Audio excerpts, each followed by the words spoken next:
दुनिया में अनेकों रहस्य भरे पड़े हैं जो हमें सोचने पर मजबूर कर देते हैं।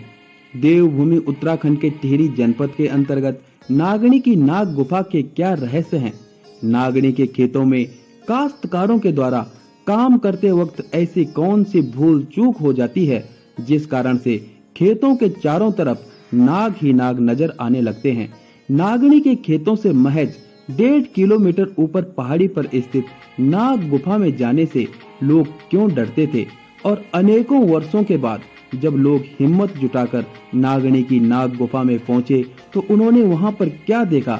आज हम इस वीडियो के माध्यम से ये तमाम जानकारियां आप तक पहुंचाने वाले हैं। साथ ही साथ नागनी की नाग गुफा के दृश्य भी आपको दिखाने वाले हैं, इसलिए वीडियो को लाइक जरूर करें। हमारे चैनल खबर चक्र केसी को सब्सक्राइब भी अवश्य करें ताकि हमारे हर वीडियो की नोटिफिकेशन आप तक पहुंचती रहे और आप उसे देख पाएं। तो आइए दोस्तों, शुरुआत करते हैं इस रहस्यमय वीडियो की। हेलो दोस्तों, नमस्कार। खबर चक्र केसी में आपका पुनः स्वागत है। आपके साथ मैं हूं विनोद डोभाल बिन्नी। दोस्तों, देवभूमि उत्तराखंड के कण कण में देवताओं का वास माना जाता है। यहाँ पर आस्था के साथ साथ अनेकों लोक मान्यताएं एवं किंवदंतियां भी सुनने को मिलती हैं। कुछ लोग इसे अंधविश्वास और कल्पना के तराजू में तोलते हैं, जबकि अनेकों लोग इसे वास्तविक मानते हैं। दोस्तों, ये ऐसे रहस्य हैं जो हमें सोचने पर मजबूर कर देते हैं। शायद आप भी इन्हें सुनकर हैरान हो जाएंगे। तो दोस्तों, देर किस बात की है, आइए इस वीडियो के माध्यम से विज्ञान और आध्यात्म के बीच की लकीर को आप स्वयं ही महसूस कीजिए। जी हाँ दोस्तों, आज हम नागनी की नाग गुफा के बारे में बता रहे हैं। साथ ही साथ गुफा के अंदर के कुछ दृश्य भी आपको दिखा रहे हैं। विशालकाय नाग और नागिन की एक ऐसी गुफा जिसे देखने के लिए निकल पड़े अनेकों लोग।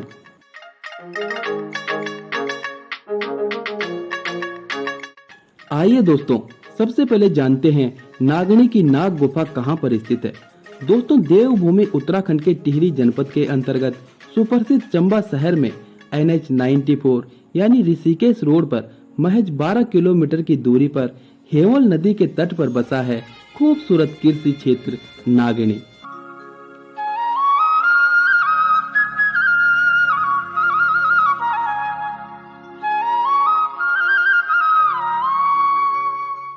सुरकंडा पर्वत के गर्भ से उद्गमित हेवल नदी इस क्षेत्र से बहती है, इसलिए यह संपूर्ण क्षेत्र हेवल घाटी कहलाता है। हेवल घाटी का नागनी क्षेत्र धान और नकदी फसलों जैसे टमाटर, आलू, प्याज एवं सब्जियों के उत्पादन के लिए मशहूर है। दोस्तों, कुछ क्षेत्रीय कहानियों एवं क्षेत्रीय लोगों के अनुसार यहाँ पर नाग और नागिन का वास रहा है, इसलिए इस क्षेत्र का नाम नागनी पड़ा। वे बताते हैं कि जब कभी भी वे अपने खेतों में जुताई, निराई, गुड़ाई या फसल काटने के लिए जाते हैं तो उन्हें प्रसाद के रूप में नाग देवता के लिए गुड़, रोट अथवा मीठी रोटी का चढ़ावा करना पड़ता है। ऐसा नहीं होने पर या भूल जाने पर खेतों में अनेकों नाग दिखाई देने लगते हैं। यह बात नागनी के लोगों के द्वारा सदैव स्वीकार की गई है। मतलब आज भी यहाँ पर नागों का वास है। वे प्रत्यक्ष एवं अदृश्य शक्ति के रूप में इस स्थान पर मौजूद रहते हैं। लोगों के मन में ये प्रश्न कई सालों से बना रहा, आखिर ये सांप कहाँ रहते हैं और कहाँ से आते हैं। 2019 में हिम्मत जुटाकर कुछ प्रत्यक्षदर्शियों ने गुफा में जाने का निर्णय लिया, जिस गुफा में अभी तक कोई भी डर के मारे नहीं जाता था। कुछ लोगों को उनकी जिज्ञासा उन्हें वहां तक जाने के लिए प्रेरित कर रही थी और आखिरकार किसी भी खतरे की परवाह किए बिना हाथ में डंडा और झंडा लेकर अनेकों लोग नाग गुफा में पहुंच चुके थे, जिसमें वरिष्ठ पत्रकार रघुभाई जरदारी, बीज बचाओ आंदोलन के संयोजक व इंदिरा गांधी पर्यावरण पुरस्कार से सम्मानित विजय जरदारी, पूर्व सैनिक संगठन के अध्यक्ष इंद्र सिंह नेगी, हेवल वाणी सामुदायिक रेडियो के निर्देशक राजेंद्र नेगी आदि सम्मिलित थे। गुफा में पहुंचना आसान नहीं था। यात्रियों को 1.5 किलोमीटर की खड़ी पहाड़ी पर कंटीली झाड़ियों का सामना भी करना पड़ा। नागनी की नाग गुफा नागनी के ऊपर बडियार की पहाड़ी पर स्थित है, जहां एक तरफ भीम की सुलेटी है, बताया जाता है कि जब पांडव यहाँ आए थे तो भीम ने अपने घास लाने वाली छड़ी, जिस पर घास के बंडलों को ठोस कर बांधा जाता था, उसे इसी स्थान पर छोड़ दिया था, जिसने अब उसी आकार और आकृति में पहाड़ का रूप ले लिया है। दोस्तों, यात्री दल जब नागनी की नाग गुफा में पहुंचा तो अनेकों बातें सामने आई, जिसे फोटो के माध्यम से समझा जा सकता है। पहले गुफा के बारे में जानते हैं, उसके बाद नाग और नागिन की गुफा में मौजूदगी के बारे में जानेंगे।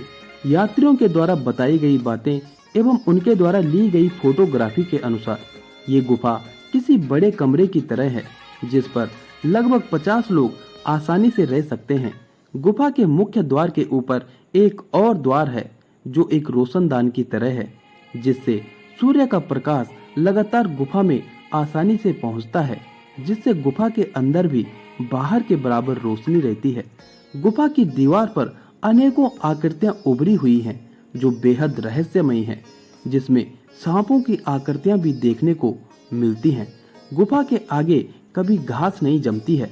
बताया जाता है कि यहाँ से नाग का आना जाना था और उसका जहर यहाँ पर गिरता था, जिस कारण से आज भी यहाँ पर घास नहीं जमती है। यात्रियों ने बताया कि यह स्थान पर्यटन की दृष्टि से काफी महत्वपूर्ण हो सकता है और इस गुफा को विकसित किया जाना चाहिए।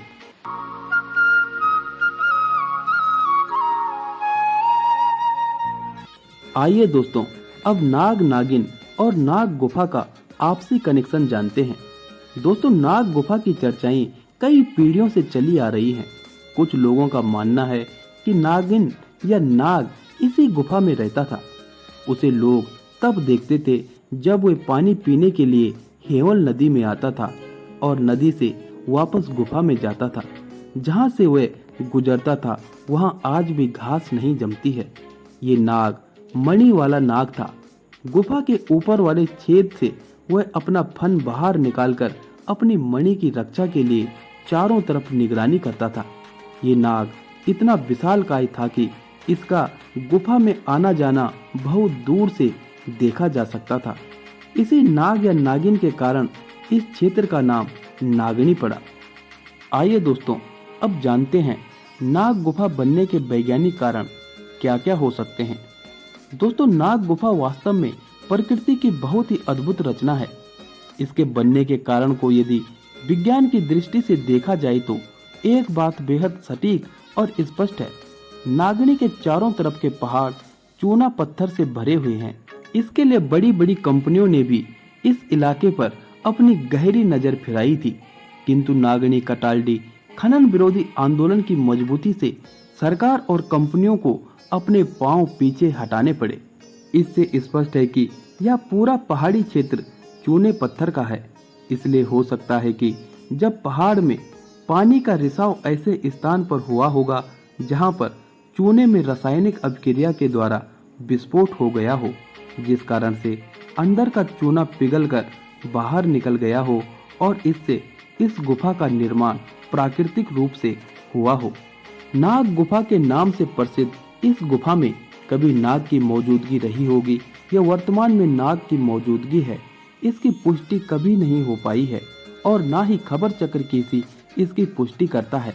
किंतु क्षेत्रीय लोगों ने यह बात बार बार स्वीकारी है कि नागनी के खेतों में काश्तकारों के द्वारा जब कभी भी किसी काम की शुरुआत की जाती है और वे नाग देवता के प्रसाद को चढ़ाना भूल जाते हैं तो वहां पर चारों तरफ नाग ही नाग नजर आते हैं और जैसे ही वे प्रसाद का चढ़ावा चढ़ाते हैं वैसे ही नाग दिखने बंद हो जाते हैं।